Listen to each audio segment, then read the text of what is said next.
Hello, my moons, back to your Nerf channel. I'm JMJ Books Corner, and today we are starting my final book of the year vlog. I think I already filmed an intro for this, but I fucking hated it, so we're doing it again. Hold on. First things first, a little self promo at the very beginning of this year, or during this year, I wrote 3 books and published them. These are the 3 books. I'll put them on the screen. Gunshot Residue, P49, and Mr. St. James. It's a trilogy. You have to read them in order.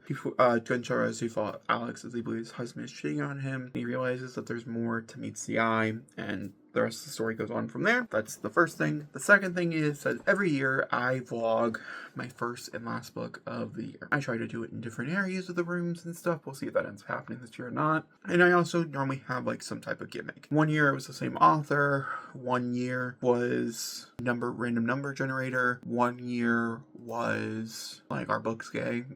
The gay books. One year was dedicated, this year was dedicated to duologies, next year is dedicated to something else. I picked a duology that I wanted to read, and I decided I was going to read them. The first book was The Daughter of the Moon Goddess by Sue Lin, and I read this at the very start of the year. My first video of the year, or one of my first videos, was reading this book. So if you want to hear my thoughts and opinions on its first book in the series, you totally can. It's this video.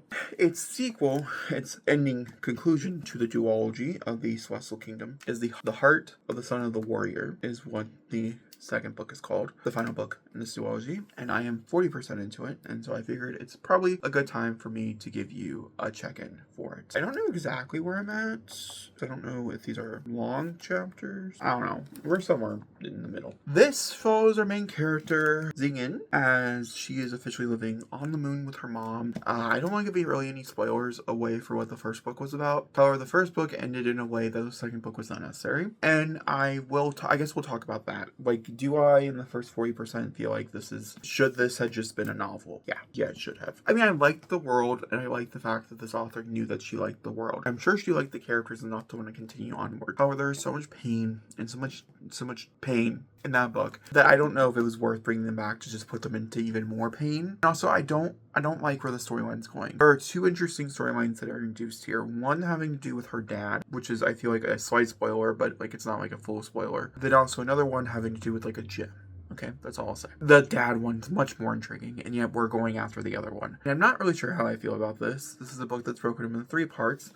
By the end of the third part by the end of the second part, the first book, I was like, this is too long. I'm now halfway through it, and I'm already feeling that this is a bit too long. I like the words. I mean, I like the writing quite a bit. I like the characters as well. I like the narrator who's reading it to me. I think I might do some physical reading of it today. I just don't know. I don't think it's gonna be rated high. I have a feeling it's probably gonna be like a 3-star read, maybe even lower. This was a 4.5. We'll see how it goes. As the idea of, can I remember what I read in this book to this book, as I did reread this book to read this one, I just was like, we're just gonna jump into it. Yeah, I remember everything just fine. There's a few things with the D word, I don't want to spoil it either, that are very important that I did not remember, and then I remembered as they were talking about it in this book. There's a few callbacks to it, and I was like, oh, right, that did happen. Pretty good in that regard. That being said, The Heart of the Sun Warrior, it's just fine so far. I will update you either at 75% mark or when we finish the book. I don't know, but I'll update you.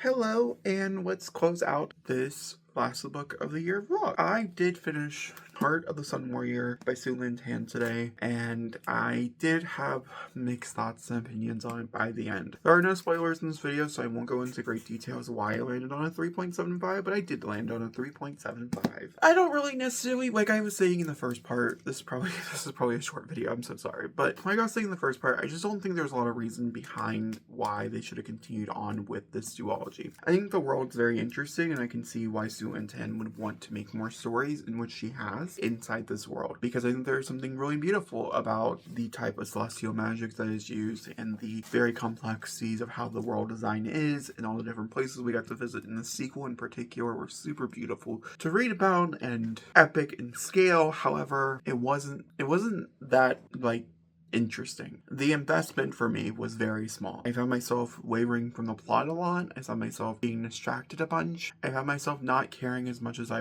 was hoping to care.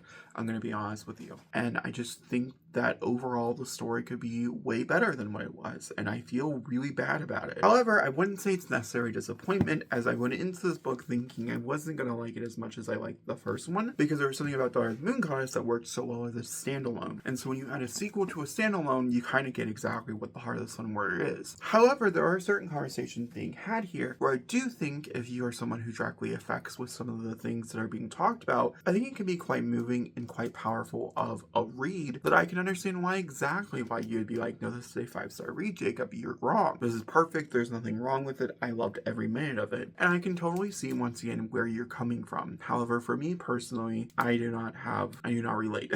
I don't see it. I mean, I do see it. There's aspects of the story that I think are beautiful. I think there's character choices that are made here that I think make a lot of sense. And I think that the main character, Xingyin, is still so beautifully well realized. However, I do find that some of the relationships stuff, just like the first book, they weren't as enthralling. And there's certain characters I feel like the author thought like we loved more than we did, as they didn't make a lasting impression, and by the time that they were gone, it wasn't that sad. There's particularly 2 moments in here that I can think of that I feel like were posted harder than what they did, and that to me was very disappointing because I didn't get that emotional reaction that I was hoping for. I was hoping for a few tears, and I got very little tears out of my eyes. That being said, that's really my review. That's all I have for this. I hope that you guys, I hope there was something to take away from here. My biggest question going into this video, when I made the idea to do a duology, 2 books, where I cannot read anything in between, it's just these 2 books, one at the beginning of the year, one at the end of the year, was I kind of picked something a bit bigger, okay? It's a bit longer, and it's a high fantasy, and so I was wondering if I was going to remember everything about this world and these characters by the time I reached the second book. Did I know this wasn't going to end on a cliffhanger and I wasn't going to care that I was going to read it till December? No, I did not. And I do kind of wish I would have sought out something that was eyeing at me the whole year. But to be honest with you, this was not one of those books. This was a book that I was like, oh, cool. It's the final book of the year time. And that was like the extent of it, which was very frustrating for me as a consumer. However, I remembered everything. It did take a few paragraphs, a few passages, and a little bit of reading online to fully remember everything, but I remembered the most gist of everything and understood it. I also have to say, because everything is pretty well established by this point in the story, which is great, and which I can understand why you would want to write a sequel with that idea behind it as well, there are aspects of this that I feel like are lacking compared to the first book, and one of those is magic, and the use of magic and the way it's described. I just don't think it has the same beauty that I feel like the first book held. Another, slight negative. But like I said, I am running on a 3.75. Let me know in the comments below if you agree or disagree. That being said, that is the Heart of the Sun Warrior. I will talk to you all next time for another beautiful video. Thank you for watching, and goodbye.